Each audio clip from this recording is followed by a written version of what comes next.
d'una dècada, les principals tasques primàries del nostre territori estaran en una situació crítica.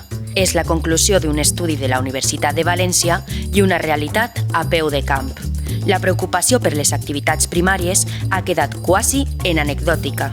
Per sort, Mario, Marc i Piquer en són el present i futur de la tasca ramadera i agricultora.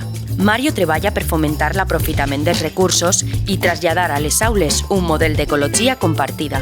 Marc treballa a la terra per demostrar que és rendible viure del camp.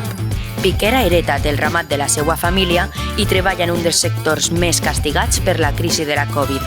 Un futur que ha d'estar marcat per joves valents que prenguen la decisió d'apostar per un món insostenible i en connexió amb la natura.